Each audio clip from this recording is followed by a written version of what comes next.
मेरे प्यारे मित्रों, जय हिंद। एकेडमी फॉर एजुकेशन में आपका स्वागत है। हम लगातार बोर्ड की तैयारी शुरू हो चुकी में बातें करते आ रहे हैं। आज बात करेंगे हिंदी का मॉडल पेपर, वो भी क्लास 10 का। तो हम बात करेंगे, चलिए, जो हिंदी का जो मॉडल पेपर है ये आपके एग्ज़ाम के दृष्टि से बहुत इम्पॉर्टेंट होगी। इसी तरह से आपके बोर्ड एग्ज़ाम में आएंगे, आपको इसी तरह से क्या करना रहेगा। तो चलिए सीधी बात, नो बकवास में हम बात कर लेते हैं कि कक्षा 10 का मॉडल पेपर हिंदी का। तो हम आज जो बात करेंगे संस्कृत से शुरुआत करेंगे। जो संस्कृत जो होता है बच्चों के लिए क्या होते हैं, बहुत कठिन होते हैं, लेकिन हम आने वाले क्लास में संस्कृत इतने अच्छे तरीके से बताएंगे कि संस्कृत जितना आसान सब्जेक्ट कोई रह ही नहीं जाएगा। तो चलिए बात कर लेते हैं कि पहला क्वेश्चन आएगा, अपनी पाठ्य पुस्तक के संस्कृत खंड से कंठस्थ किया हुआ एक श्लोक लिखिए जो इस प्रश्न पत्र में ना आया हो। तो सबसे पहले हम उत्तर लिखेंगे, और उत्तर लिखने में क्या लिख देंगे, एक हम श्लोक तैयार कर लेंगे। जैसे सर्वे भवन्तु सुखिनः, सर्वे सन्तु निरामयः, सर्वे भद्राणि पश्यन्तु, माँ कश्चित् दुःखे भागं भवेत्। तो आपको क्या करना है कि यह एक श्लोक तैयार कर लेना है। यह श्लोक अच्छा है और आप तैयार कर लेंगे। इसी प्रकार से दूसरा श्लोक जो है, इस श्लोक को दोबारा पढ़ देते हैं। सर्वे भवन्तु सुखिनः, सर्वे सन्तु निरामयः, सर्वे भद्राणि पश्यन्तु, माँ कश्चित् दुःखे भागं भवेत्। तो आपको इसको तैयार कर लेना है, आपको 2 नंबर मिल जाएंगे। इसी प्रकार प्रश्न नंबर 7 खो में क्या आएगा, निम्नलिखित में 2 प्रश्नों को क्या करना है, उत्तर देना है। तो देखिए, वाराणसी नगरी केषां संगम स्थली अस्ति। तो उसका उत्तर क्या होगा संस्कृत में, वाराणसी नगरी विविध धर्माणां संगम स्थली अस्ति। इसको लिख लेंगे। दूसरा क्या है, दुर्मुख कः आसीत्, दुर्मुख चंडाल आसीत्, दुर्मुख चंडाल आसीत्। इस और प्रश्न को आप क्या करना है, जो अगला प्रश्न होगा, निम्नलिखित का संदर्भ सहित हिंदी में अनुवाद लिखिए। तो एक बहुत सारा 2 क्वेश्चन दिए रहेंगे, एक आप गद्यांश दिया रहेगा संस्कृत में और एक पद्यांश दिया रहेगा। तो आपको गद्यांश का ही करना रहेगा, पद्यांश नहीं करना है। दोनों में से कोई कर सकता है, आपकी इच्छा है, लेकिन हमको बेटर क्या लगता है, गद्यांश लगता है। तो हम क्या करेंगे, एक गद्यांश पढ़ेंगे और उसका हम हिंदी में अनुवाद बताएंगे।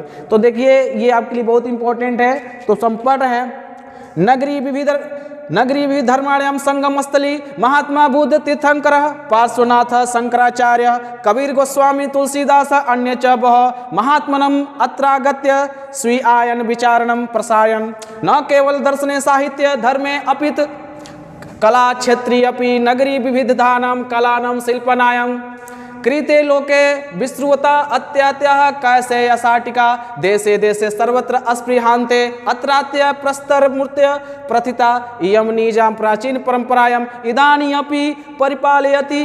तो आपका क्या है, यह निम्नलिखित का संदर्भ सहित हिंदी में अनुवाद करना। तो इसको सबसे पहले क्या करेंगे, अब जब उत्तर लिखने जाएंगे तो शुरुआत के 3 अक्षर को 3 से 4 शब्दों को क्या करेंगे, लिख लेंगे यहाँ पर।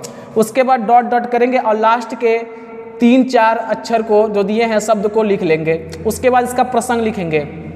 प्रसंग कैसे लिखा जाता है, प्रस्तुत गद्यांश हमारी पाठ्य पुस्तक हिंदी के संस्कृत खंड वाराणसी पाठ से क्या किया गया है, उद्धृत किया गया। प्रसंग लिखेंगे, उसके साथ आप बात क्या लिखेंगे, अनुवाद लिखेंगे। क्या लिखेंगे, अनुवाद लिखेंगे। तो चलिए हम अनुवाद पढ़ लेते हैं। उसे कह रहा है, इयम नगरी विविध धर्माणां संगम अस्ति। कहता है कि यह नगरी मतलब वाराणसी का नगरी जो है अलग अलग धर्मों के, क्या कह सकते हैं, अन्य धर्मों के क्या है, संगम स्थली है। यहाँ पर क्या है, महात्मा बुद्ध तीर्थंकर पार्श्वनाथ शंकराचार्य कबीर गोस्वामी तुलसीदास अन्य च बहवः महात्मनम् अत्रागत्यं स्वाभिमान विचारं प्रस्ते। यहाँ पर कौन कौन आए, महात्मा बुद्ध, तीर्थंकर, पार्श्वनाथ, शंकराचार्य, कबीर गोस्वामी, तुलसीदास, अन्य, इसके अलावा अन्य लोग आए, अन्य महात्मा लोग आए और अपने अपने विचारों को क्या किए, प्रचार प्रसार किए, मतलब शिक्षा दिए, योगदान दिए, अपने भाषाओं का प्रचार प्रसार किए, धर्मों के बारे में बताएं। इसके बारे में लिखना है।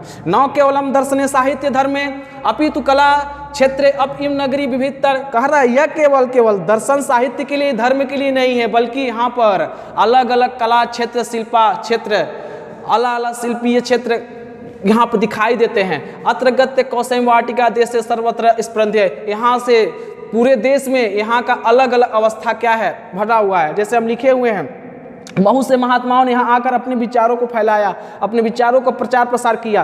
केवल दर्शनम साहित्य धर्म में नहीं, अपितु कला के क्षेत्र में भी यह नगरी विविध कलाओं और शिल्पों के लिए संसार में प्रसिद्ध है। यहाँ पर रेशमी साड़ियाँ देश विदेश में भी जगह जगह पसंद की जाती है। यहाँ की पत्थर की मूर्तियाँ प्रसिद्ध हैं। यह अपनी प्राचीन परंपरा का इस समय भी क्या कर रही है, पालन कर रही है। तो संस्कृत एक ऐसा सब्जेक्ट है जिसके माध्यम से हम क्या कर सकते हैं, उसमें छिपा रहता है, बस आपको केवल अपने आधार पर बना करके लिखना होता है। लिखा है अत्रत्या प्रस्तर मूर्ति, देखिए प्रस्तर माने क्या, प्रस्तर माने पत्थर होता है, मूर्ति है मूर्ति। यहाँ पर अलग अलग जो है पत्थर की मूर्तियाँ प्रसिद्ध हैं। इयम निजाम प्राचीन परंपरा विधानी अपि परिपाल इत्यति। इसका मतलब क्या है कि यह प्राचीन परंपरा का इस समय भी क्या कर रही है, पालन कर रही है। तो दोस्तों क्या करना है आपको, एक बार इसको ध्यान से वीडियो को सुनना है, 2 बार 3 बार क्या करना, सुनना है, आपको पूरी तरह से यह तैयार हो जाएगा। अब अगला क्वेश्चन क्या है, निम्नलिखित वाक्यों का 2 का संस्कृत में अनुवाद करना है। पहला क्या है, हम सब भारत के नागरिक हैं। अनुवाद क्या होगा, वयम भारतस्य नागरिका अस्म।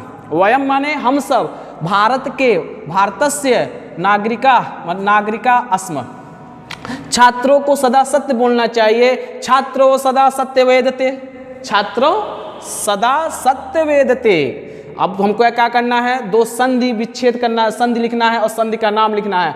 तो सदा धन एव सदैव हो जाएगा, और ये कौन सी संधि है, वृद्धि संधि है। अति धन आचार अत्याचार होगा, ये कौन सी संधि है, यड़ संधि है। तो दोस्तों आने वाले वीडियो में हम क्या करेंगे, बताएंगे ग्रामर के बारे में। और यह ग्रामर जो होगा आपके इंपॉर्टेंट होगा, चाहे कॉम्पिटिटिव एग्जाम हो चाहे एकेडमिक एग्जाम हो, उसके लिए क्या होते हैं, इंपॉर्टेंट होंगे। हम पूरी तरह से डिफाइन करेंगे, जो आपको समझा देगा कि किस तरह से हम यड़ संधि पहचानते हैं, वृद्धि संधि पहचानते हैं, और जितनी भी संधियाँ होती हैं दीर्घ संधि में, सब हम बता देंगे। आपको क्या करना है, मेरे वीडियो को देखते रहना है और आपको फॉलोअप करते रहता है। यहीं पर वीडियो समाप्त होता है, और थैंक यू वेरी मच।